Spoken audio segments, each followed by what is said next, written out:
Meze neza turabasuhuje cyane tutiyamba mwese aho muherereye hose ku isi amahoro n'ubuntu bwa Kristo bikomeze bibane namwe tubifurize ibihe byiza mwese aho muri hose ku isi waba uri muri Africa, America, Canada, US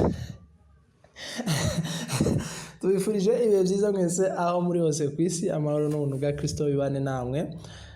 Uyu munsi turi ku wa gatanu tugiye kubaha amakuru y'umunsi w'ejo hashize ku wa kane aho mwagiye mubona bimwe mu banyamakuru bagiye baregwa ibirego by'umuntu witwa ngo ni Furaha kuba baravuze ku nkuru y'umugabo witwa Musiri Munyakwigendera.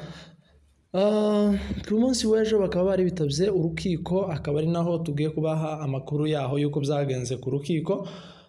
Kuko mwari mubizi mwese harezwe abantu 11 b'amacana agiye atandukanye. Barangize ejo ku munsi w'ejo hagenda abantu 4. Urukiko rwitabye abantu 4 mu barezwe ndetse rujana n'aba chairman ndetse n'abayobozi ba Siberika, abayobozi b'imiryango. Kuri wowe wenda utabyumva, iyo tuvuze Siberika ni group y'abantu bayoboye imiryango y'abanyamulenge muri Kenya.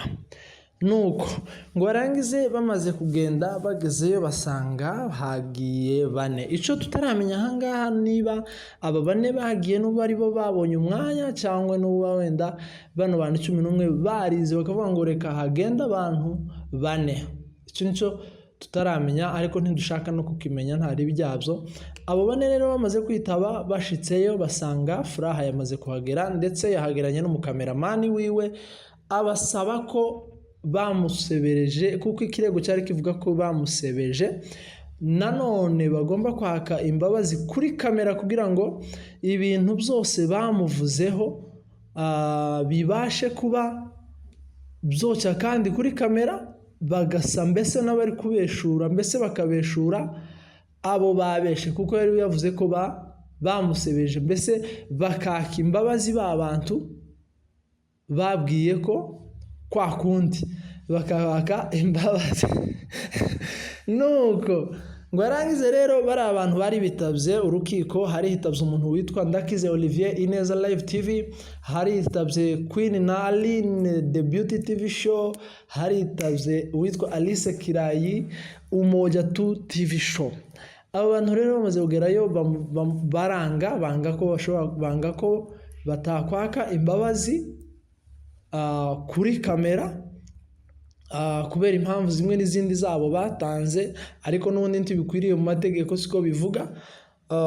Nanone barangije bashitse bababaza amazina yabo, bababaza ibisambo nkabingaye, baca ku misambo babaka amatelefone yabo. Nuko barangize ibyo bavuganye na polisi, bavuganye ibintu byinshi. Barangize bavuga ko akaba bajanye n'abayobozi b'imiryango. Abayobozi b'imiryango rero basaba ko urwo rubanza gova muri polisi rukaja mu miryango, kuko urubanza rukwiye kubanza mu miryango, rwananirana rukabona kuja muri polisi mu gihe rwagize umutwe munini rwaremereye. Barangize rero abayobozi babasaba kuba bokura urubanza. Abayobozi ndi kuvuga rero ni abakiyamani n'abasiberika, ubwo nibo bayobozi ndi kuvuga. Babasaba ko bokura urubanza muri polisi bakarujana mu miryango. Nuko barangize baremezanya ko urubanza rugiye kuja mu miryango. Sinzi niba harabayeho amasezerano wenda kwandikirana, I don't know. Barangize rero biba gutyo, urubanza rusa nkaho rurangiriye aho ngaho. Ariko chose grave, ikintu tugiye gutangaraho cyane nuko uyu muntu Furaha muri aba bantu 11 yari yareze mwagiye mumenya mwese, ngo habashije kuvamo umwe hinjizwamo undi. Hinjizwamo umuntu witwa Gipfizi akombora mbese undi, baguma kuba 11 kabajya bo mu kabumbu. Mu kabumbu rero usanga hatokina abantu barenze 11. Boja munsi wenda umwe bamuhaye ruje, ariko ndango ntibaza barenga 11. No kuvuga ngo yanze kongeraho umwe ngo batabe 12, ahubwo ashiraho undi kugira ngo babe 11. Nuko ico nico kintu cyadutangaje cyane.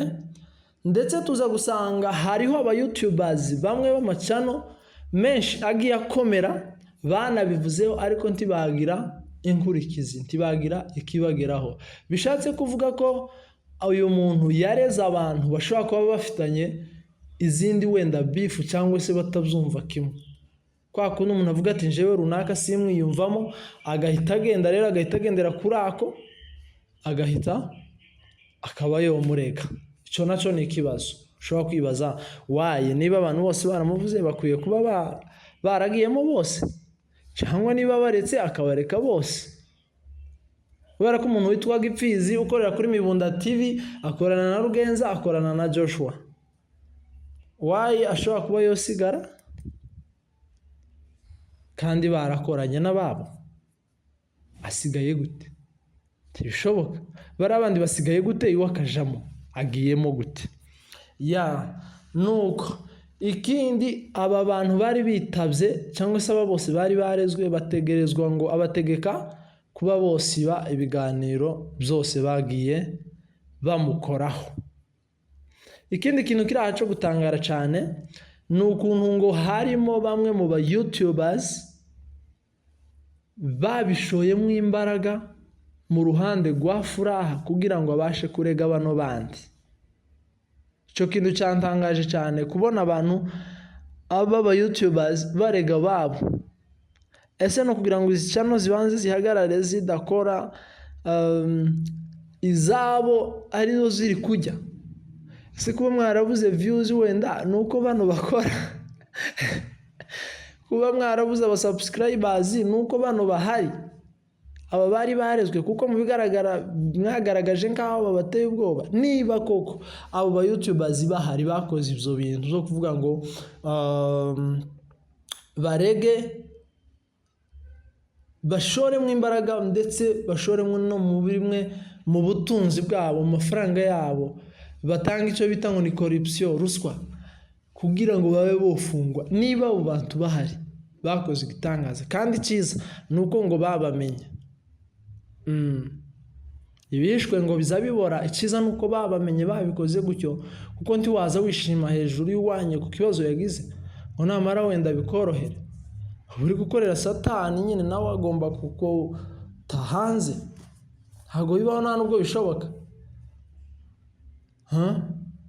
Murashora amafaranga kugira ngo abanyu bafungwe, mukorana akazi. Kuvuga ngo bire byose muzamukorana n'ubujyajya n'ukubeshanya n'ukujyajyana gusa. Kaza mwirirwa muvuga hango runaka n'inshuti yanjye cyane ngo arabizi ngo twarakoranye ngo ibintu byinshi. Mayoneze. Nuko iriya bintu twabigaye cyane, twabigaye mu by'ukuri sinzi uburyo nobivugamo. Twabigaye ku rwego ruri extraordinaire. Abafaransa bazavuga ngo ni extraordinaire, ku rwego ruri hejuru cyane. Mugende mukundane nk'aba YouTubers, nk'abantu bakora akazi kamwe, mushire hamwe muzagera kure, dushire hamwe tuzagera kure, dukundane, dufashanye. Ariko nituja mu bintu zo kwanga, nta muntu ibibazo bitaza bishikaho. Umuntu wese uzagira ibibazo yaragize icyo akora kuri mugenzi we azakimwitura. Nakora iciza azamwitura iciza, nakora ikibi ni ukuvuga ngo nuko niko ibintu bimeze. Ayo makuru cyane niyo twari tugize ngo tubagezeho uko urubanza rwagenze. Urubanza rero rwagiye mu miryango, n'ibintu bibiri rero mu muryango, bigeze mu muryango, ruzakemuka cyangwa ntirukemuka, kuko ni 50-50. Rudakemutse gosubira muri polisi, rukemutse gohita rurangirira aho ngaho. Nuko niko amakuru ameze. Urubanza rero rukaba rwarasubijwe mu muryango, ariko ubwo rwasubijwe mu muryango hari icizere ko bizarangira amahoro, hatagize umwe mu ba YouTubers, mu banyamakuru, umwe mu bavandimwe uwo bigiriramo risk cyangwa se ikibazo akaba yogira ikibazo cyo gufungwa, kuko gufungwa si ibintu byoroshe. Kandi ahanini nubwo twavuga wenda bikumvikana nabi, titwirengagije wenda ko ibyo bavuze, ariko ibyo bavuze nanone twe duhagararanye nabo, kuko ibyo bavuze ari ukuri, kandi ukuri ngo kuza guca mu ziko tigushe. nuko turabashimiye mwese ababanye natwe, amahoro n'ubuntu bwa Kristo bibane namwe, Imana ibahe umugisha. Murakoze.